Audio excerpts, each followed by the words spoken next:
Hello साथियों, नमस्कार। चलिए हम लोग इंग्लिश पेडागॉजी का अगला टॉपिक, नया टॉपिक स्टार्ट करने वाले हैं साथियों। हमने पिछले टॉपिक पढ़ लिए साथियों, उन सभी को आप लोग को अच्छे से पढ़ना है और टीचर भर्ती एग्ज़ाम का महत्वपूर्ण एग्ज़ाम जो होने वाला है उसका तैयारी करना है।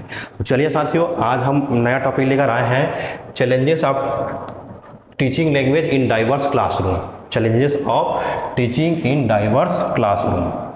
Challenges of teaching in diverse classroom मतलब अलग अलग क्लासरूम में, अलग अलग जगह पे जो अध्ययन में हमको, जो पढ़ाने में जो हमको समस्याएं आती है, उन्हीं को हम लोग आज पूरा डिस्कस करने वाले हैं। ठीक है, कैसे समस्या आता है, किस प्रकार से हमको समस्या का सामना करना पड़ता है टीचिंग के दौरान, उन सबको हम लोग आज डिस्कस करने वाले हैं। देखिए, English is taught as subject in our school and as a medium of instruction. देखो, इंग्लिश को क्या किया जाता है साथियों, एक सब्जेक्ट के रूप में हमारे स्कूल में पढ़ाया जाता है, और ये क्या है, एक मीडियम ऑफ इंस्ट्रक्शन है, और ये वो निर्देश का एक माध्यम होता है इंस्ट्रक्शन का। Day to day communication English is not able to understand effectively. अब हम लोग जाते हैं, अगर दिन ब दिन अगर इसकी बात किया जाए तो इंग्लिश का जो कम्युनिकेशन है, not able to understand effectively, मतलब हम उसको प्रभावशाली तरीके से, इफेक्टिवली का मतलब क्या होता है, प्रभावशाली तरीके से या अच्छी तरीके से समझ नहीं पा रहे हैं। इंग्लिश का जो भाषा है, जो लैंग्वेज है, जिस प्रकार से हमको पढ़ना चाहिए, ये हम उसको अच्छे से समझ नहीं पा रहे हैं। Day to day communication English is not able to understand effectively, इसको याद रखेंगे। पहला point, English start as subject in our school as a medium of instruction होता है।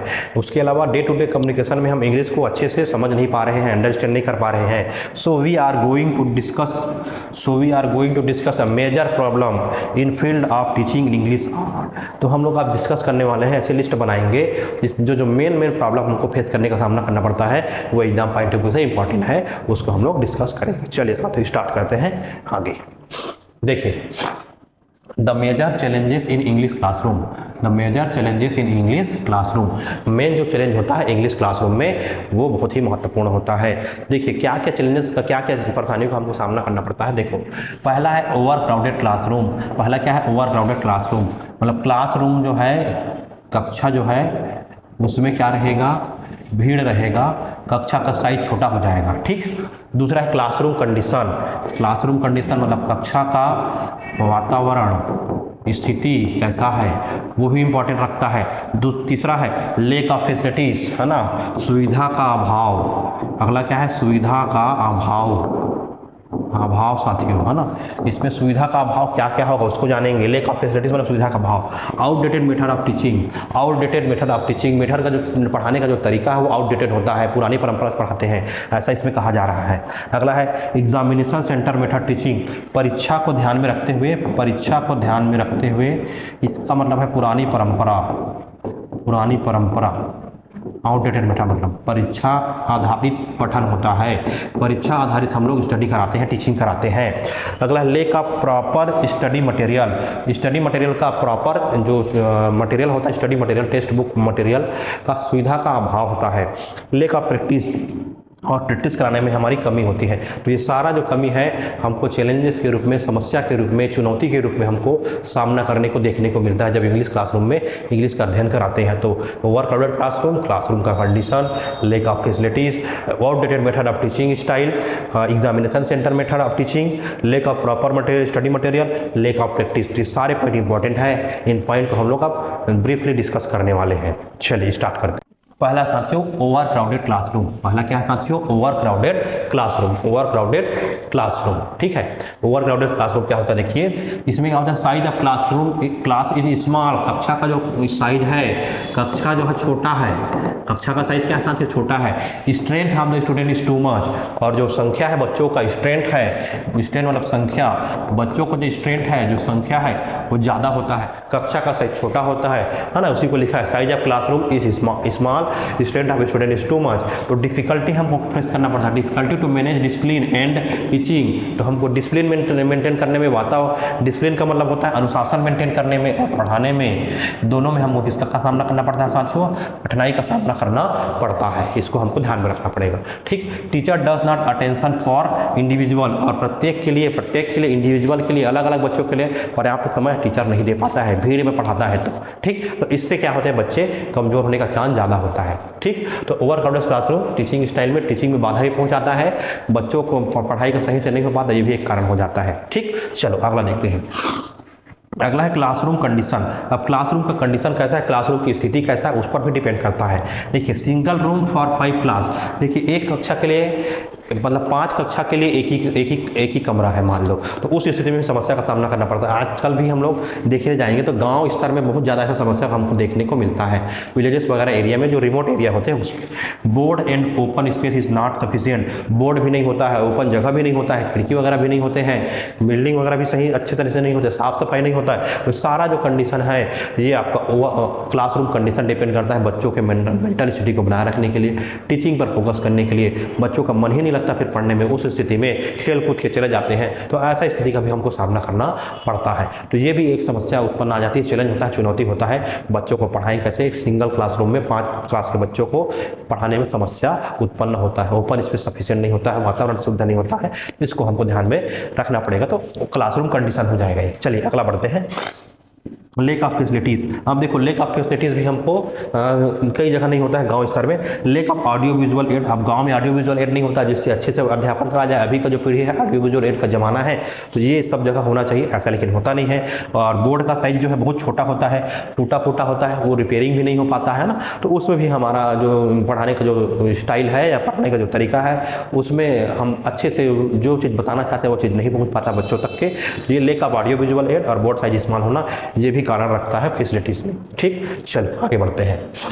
अगला है आउटडेटेड मेथड ऑफ टीचिंग। अगला क्या है साथियों, outdated method of teaching. Large number of teacher uses traditional method specially grammar translation. देखिए, outdated method का मतलब यह है पुरानी परंपरा से हमको पढ़ाते आ रहे, जो पहले भी हमको पढ़ाया गया है वो हम आज भी उसी बच्चों को पढ़ा रहे हैं। मतलब देखो, हम हैं 21वीं सदी के बच्चे, है ना, हम लोग 20वीं सदी में पढ़े हैं, अब पढ़ा रहे हैं हम लोग 21वीं सदी के बच्चों को, तो उसका जो माइंड लेवल होता है, उसका जो मेंटल लेवल होता है वो इस सदी का होता है, इस ज़माने का होता है, इस एज का होता है, कि उसको टेक्नोलॉजी से रिलेटेड हम अगर पढ़ाएं तो वो चीज़ें उनको जल्दी समझ में आएगी और फास्ट होता है उनका जो दिमाग है। तो हमको उसे अवगत होना पड़ेगा। हम पुरानी परंपरा से पढ़ाएंगे तो बच्चे में क्या होगा, जो विकास होना चाहिए वो अच्छे से नहीं हो पाएगा, उसका विकास रुकने का चांसेस बढ़ जाता है। तो ये आउटडेटेड मेथड टीचिंग है, उसके लिए हमको ऑडियो विजुअल एड बहुत सारे तरीके अपनाने चाहिए। ठीक है, तो teacher use traditional method specially grammar translation के लिए।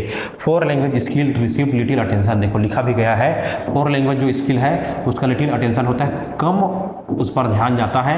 LSRW language listening speaking reading writing, ये चारों स्किल का अच्छे से अध्ययन नहीं हो पाता है बच्चों में आउटडेटेड मेथड के तरीके से। ठीक, ये ध्यान में रखना है। अगला साथियों, एग्जाम ओरिएंटेड स्टडी। अब जो स्टडी कराया जाता है साथियों वो एग्जाम ओरिएंटेड होता है, परीक्षा में पास करना है, परीक्षा में जो आता है उसके हिसाब से पढ़ाते हैं, ना कि उनको हम लोग कॉम्पिटेंस की ओर से नहीं पढ़ाते हैं। मतलब उसमें विचार करने का, संवाद करने का, उसमें व्यवसाय का गुण उत्पन्न हो, उसमें क्वालिटी डेवलपमेंट हो, पर्सनैलिटी डेवलपमेंट हो, इस तरीके से हम लोग क्लास में नहीं पढ़ाते हैं। हम उनको परीक्षा में पास होना है, इसी उद्देश्य के आधारित हम क्या करते हैं, बच्चों को अध्ययन कराते हैं। ऐसा हमारा सिस्टम ही वैसा हो गया है, तो ये भी थोड़ा सा हमको ध्यान रखना होगा। एग्जाम ओरिएंटेड स्टडी थोड़ा सा चैलेंजिंग हो जाता है। It is only exam oriented not communicative competence. वही बताया गया, कम्युनिकेटिव कॉम्पिटेंस नहीं होता है, बच्चों की सब स्किल पर फोकस नहीं होता है, बच्चों को निखार करने पर, उनकी कला पर, इस पर फोकस ना होकर कि एग्जाम ओरिएंटेड हम लोग सिलेबस को कंप्लीट कराने के उद्देश्य से पढ़ाते हैं। और ये दबाव भी बनता है कि पहले कोर्स को कराओ, पहले परीक्षा में बच्चे पास हो जाए, अच्छे नंबर ला जाए, उसके बाद उनकी जो अदर क्वालिटी है उसके बारे में जाना जाता है। तो ये एग्जाम ओरिएंटेड स्टडी भी थोड़ा सा हमको चैलेंज ले आता है पढ़ाने में। ठीक, सब चीज़ उसका निखार करने में। ठीक, अगला देखो, लेक ऑफ स्टडी मटेरियल्स। अगला क्या है साथियों, लेक ऑफ स्टडी मटेरियल। देखिए, स्टडी मटेरियल केवल क्या होता है, ज़्यादातर एरिया में टेक्स्ट बुक पर ही डिपेंड रहता है। Other specific material, audio visual add, अन्य ऐसे सामग्री जिस जो पढ़ाई टीचिंग को आसान कर सके, ऐसा टीचरों के पास आवश्यक सामग्री या आवश्यक मटेरियल उपलब्ध नहीं हो पाता है, जिससे बच्चे को हम लोग अच्छे से डिस्कस नहीं कर पाते हैं। ज़्यादातर रिमोट एरिया में, ग्रामीण एरिया में देखने को मिलता है। ठीक। तो लेक ऑफ स्टडी मटेरियल ये हो गया। अगला है लेक ऑफ प्रैक्टिस। अब ये क्या होता है, देखिए वास्ट वोकेबलरी, बहुत ज़्यादा वोकेबलरी होता है, बहुत ज़्यादा ग्रामर होता है, बहुत ज़्यादा होमोफोन्स होता है, समानार्थी शब्द होता है, करेक्ट स्पेलिंग, करेक्टिंग स्पेलिंग और pronunciation is big challenge for us. मतलब ये सारी चीज़ें जो है हमारे लिए बहुत ज़्यादा चैलेंजेस होता है, बहुत ज़्यादा सिलेबस होता है, बहुत ज़्यादा मात्रा में वर्ड नॉलेज होता है, वर्ड पावर होता है, वर्ड मीनिंग होता है, स्पेलिंग होता है और आपका वोकेबलरी होता है, ग्रामर होता है, बहुत वास्ट होता है। तो इनको एक लिमिटेड में किया जाए जो काम का है, ऐसा अगर सिलेबस डिज़ाइन किया जाए तो हो सकता है साथियों जो काम की चीज़ है, जो इम्पोर्टेंट है, जो बच्चों के फ्यूचर में काम आ सके, अननेसेसरी बहुत सारी चीज़ों को, ग्रामर को, स्पेलिंग को शामिल किया जाता है, जिससे बच्चों को पढ़ाने में, बच्चों को पढ़ने में, बच्चों को समझने में दिक्कत का सामना करना पड़ता है और इवन टीचर को भी इसके सामना करना पड़ता है, उनको खुद ट्रेनिंग की जरूरत पड़ती है। तो ऐसा जो होता है लेक ऑफ प्रैक्टिस जो है, इससे कमी भी हमको देखने को मिलता है। तो ये सारा चीज़ें जो था आपका चैलेंजेस ऑफ लैंग्वेज टीचिंग के बारे में था, जिसको हमने डिस्कस किया है। Work classroom condition, lake of practice facilities, method of teaching, examination centre method, lake of proper study material, lake of practice, इसके बारे में हमने देखा है और उनको बारी बारी से हमने डिस्कस किया है साथियों। तो ये जो वीडियो था बहुत ही ज़्यादा महत्वपूर्ण है साथियों।